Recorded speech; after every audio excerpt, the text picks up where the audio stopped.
Hello guys! Sejam muito bem-vindos a mais um vídeo aqui do canal. E dessa vez eu vou falar de alguns tópicos um pouco mais sensíveis.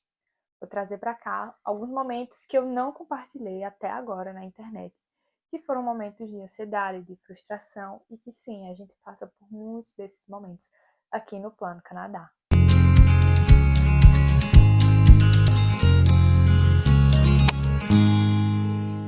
Se você ainda não me conhece, eu me chamo Giovana e eu moro no Canadá desde 2023. Vim para cá com o meu marido e o nosso gatinho. A nossa primeira configuração aqui foi eu vindo como estudante e o meu marido com o visto de trabalho. Atualmente a gente inverteu os papéis e eu tô como a trabalhadora e ele como estudante. Se você quer entender um pouco mais disso, vejam os vídeos anteriores aqui do canal, que tem tudo bem explicadinho. Bom, eu quero começar com o primeiro momento difícil do Plano Canadá, que foi a saída do Brasil. Nos últimos dias antes de sair do Brasil, eu estava muito eufórica. Ao mesmo tempo que a cada dia que passava, cada momento que eu tinha com a minha família, com os meus amigos, era um sentimento muito esquisito de despedida. E me deixou muito chorosa, porque eu sou uma pessoa chorosa, então eu me pegava chorando, pensando, ai, quando vai ser a próxima vez que eu vou estar com essa pessoa de novo? Quando darei mais um abraço nessa pessoa? E isso foi bem difícil. Mas, por incrível que pareça, no momento do aeroporto, eu não chorei. Eu me despedi da minha família e acabei não chorando. Eu estava muito ansiosa para a chegada. E é engraçado falar nisso, mas assim, meu marido, ele também não chorou, mas ele não é de chorar, mas ele teve dor de barriga no voo. Porque sim, a gente vem com um mix de sentimentos, é ansiedade, euforia, medo, e sim, muito medo. A gente não sabia o que esperar aqui. A gente passou por um pequeno susto na imigração quando a gente chegou, porque o agente que estava recebendo os imigrantes nesse dia, ele estava muito chato. A gente chegou de 6:30 da manhã e esse cara fazendo altas perguntas. O casal que estava na nossa frente estava numa situação muito complicada, assim, que tinha morado no Japão e aí estava morando aqui. E aí ele perguntou para onde eles iam depois, eles disseram que ia voltar para o Brasil.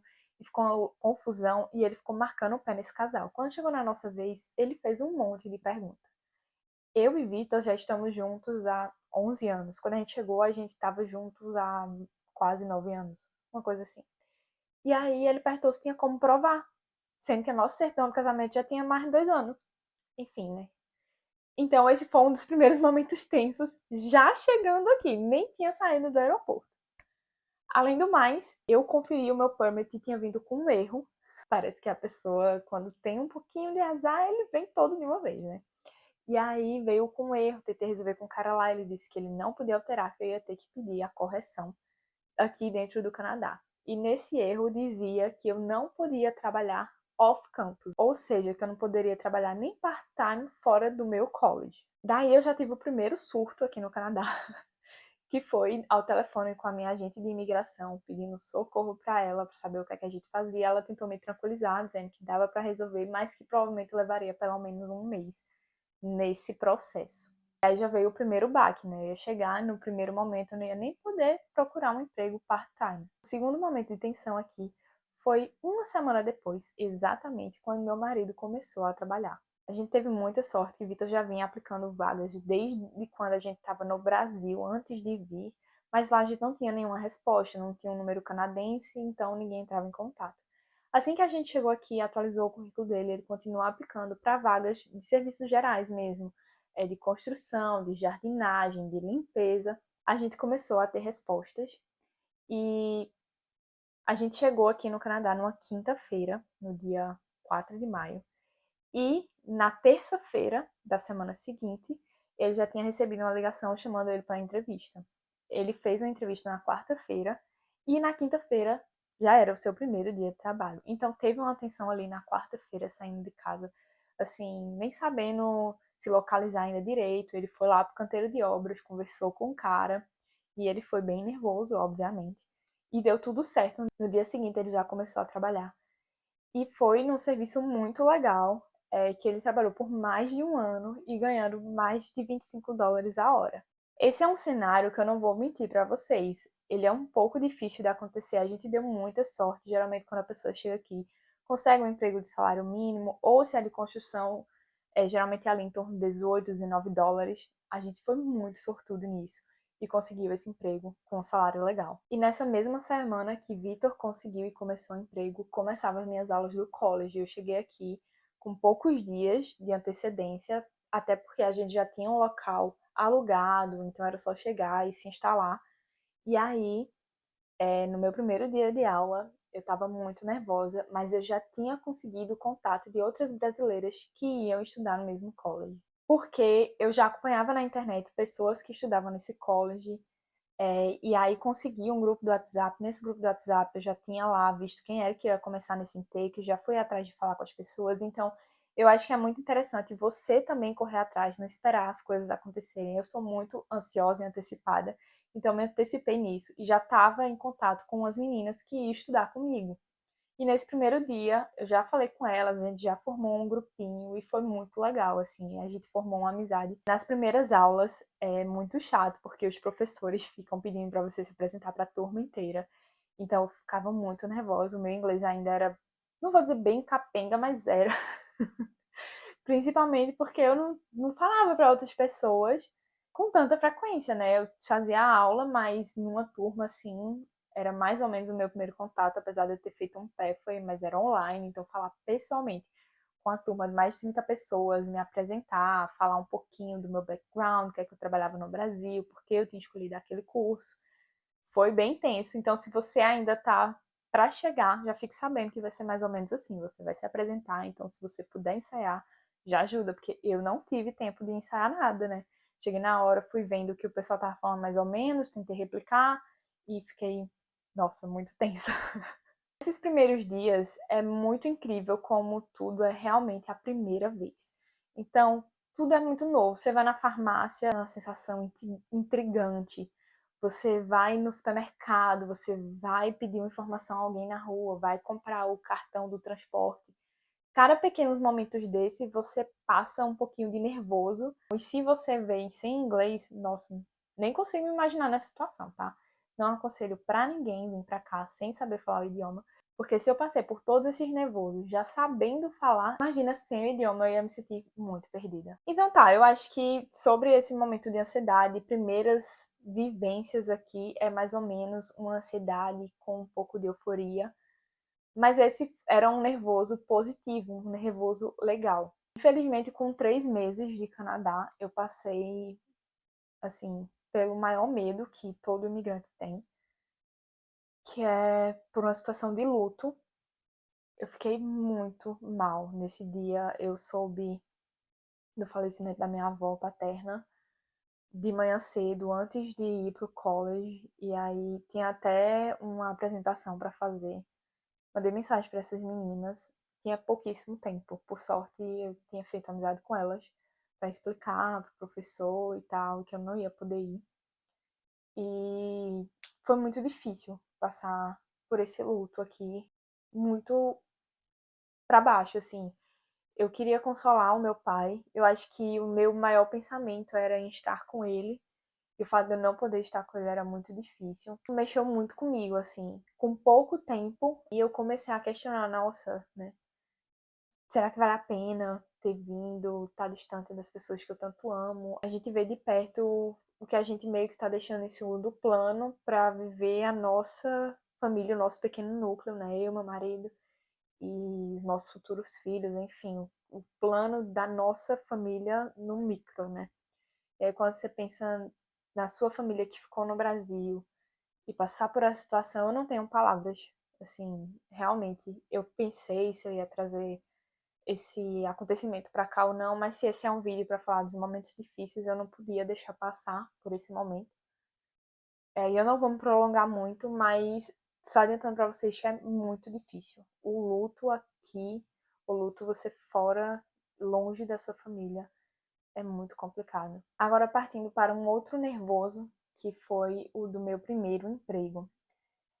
Como eu falei, eu tive um problema no meu permit, então só meses depois, foi um mês para resolver, mas eu preferi me adaptar, como o Victor tinha conseguido um salário que ia dar pra gente se sustentar aqui, só com o trabalho dele, eu preferi me adaptar melhor ao college. Eu também estava terminando um mestrado no Brasil, à distância, então eu tava com esses dois compromissos de estudo muito pesados.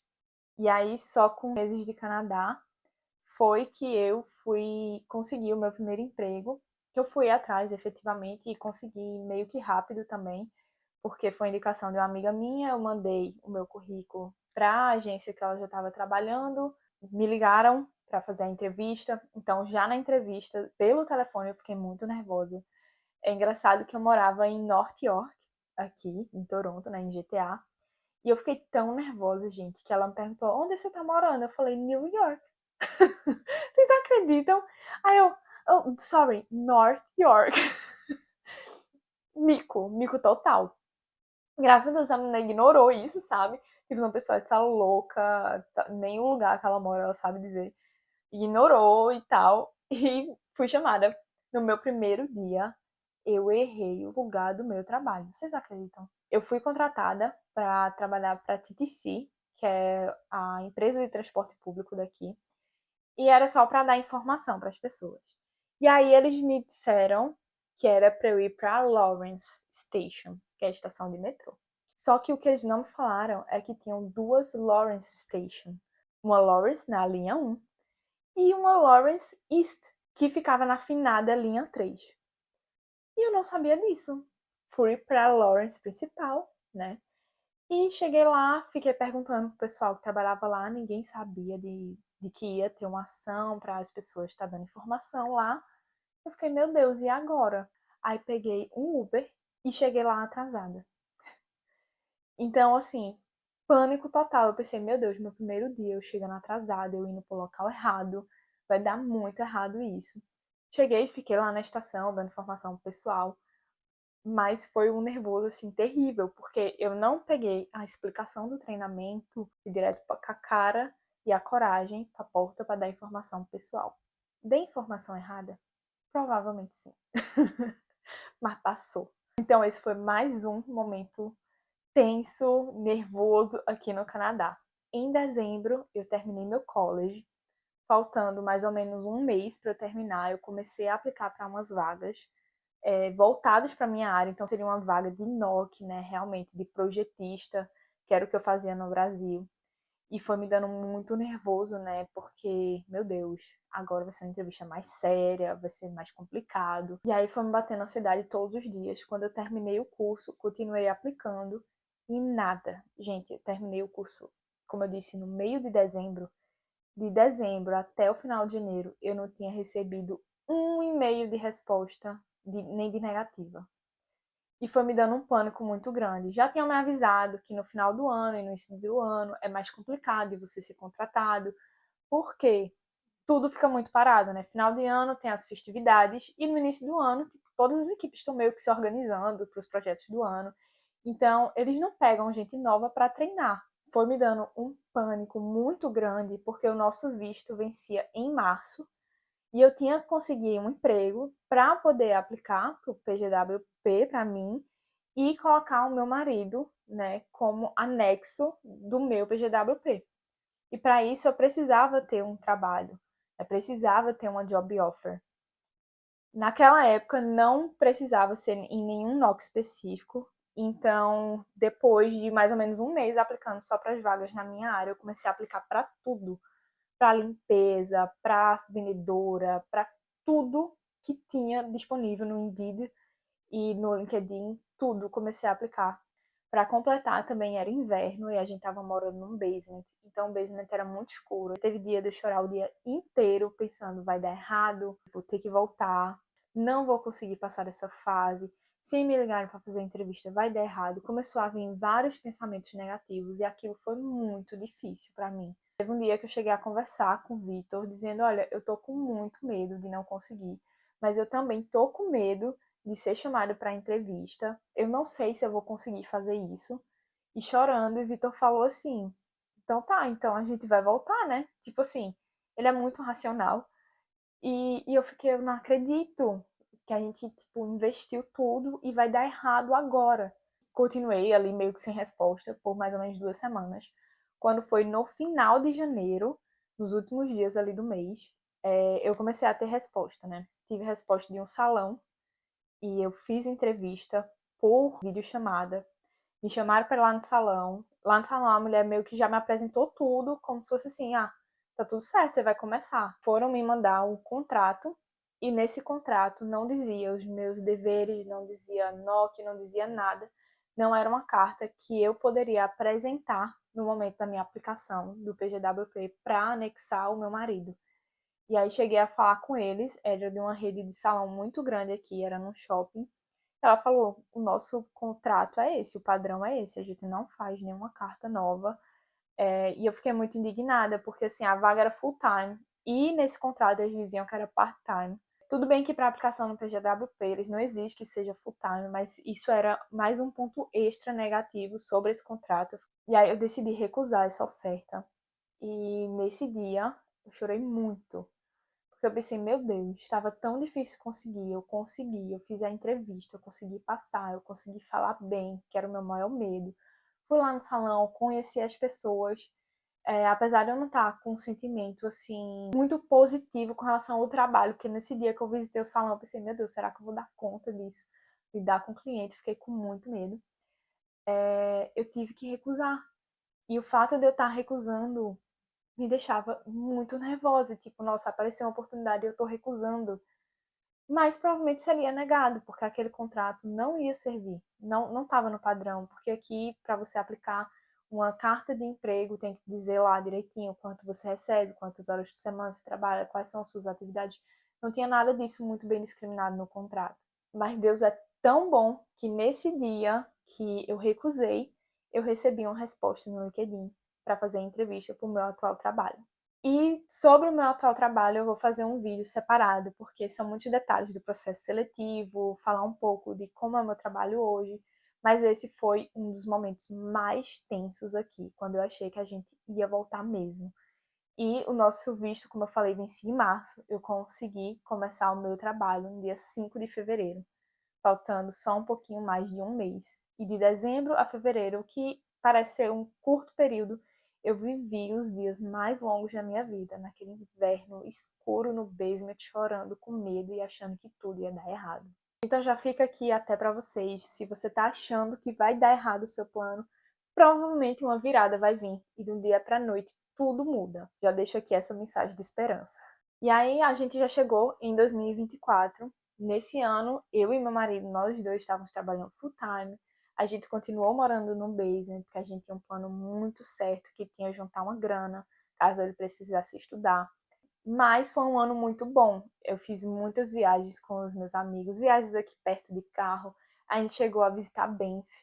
Foi um ano muito legal. Quando os dois estão com a renda integral, fica um alívio enorme. Não vou falar aqui o valor da nossa renda. Esse é o tipo de informação que eu não quero botar na internet. A gente viveu muito bem, a gente conseguiu juntar a grana que precisava, a gente conseguiu aproveitar um pouquinho. Todo mês a gente fazia algum passeio por aqui perto e fez essa viagem maior. Mas como nem tudo são flores, no segundo semestre de 2024 eu recebi a notícia que o meu avô tinha recebido um diagnóstico de câncer. Esse é um ponto que eu vou falar aqui que nem a minha mãe sabe, né? Ela vai ver esse vídeo, ela vai saber agora.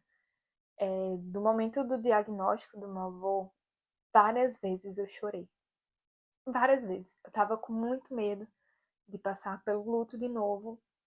E eu sou muito apegada nos meus avós maternos. E saber que o meu avô ia passar pelo tratamento foi muito difícil. Muitas vezes Vitor me consolou e eu me fingia de forte para falar com a minha mãe, porque muitas vezes ela chorava e eu tinha que ser positiva com ela. Então eu falava para ela: "Mãe, vai dar tudo certo", mesmo com meu coração deslacerado, morrendo de medo de dar errado, sabe? Mas eu fui com muita fé. Orei muito, chorei muito, mas orei muito também. Minha mãe também, e graças a Deus, meu avô respondeu muito bem ao tratamento. Hoje em dia, ele tá só numa manutenção, a não ser os termos bonitinhos do tratamento de câncer. E acompanhei, né, à distância, então eram outras pessoas que me falavam das etapas e todo mundo meio que não sabe muito bem detalhes.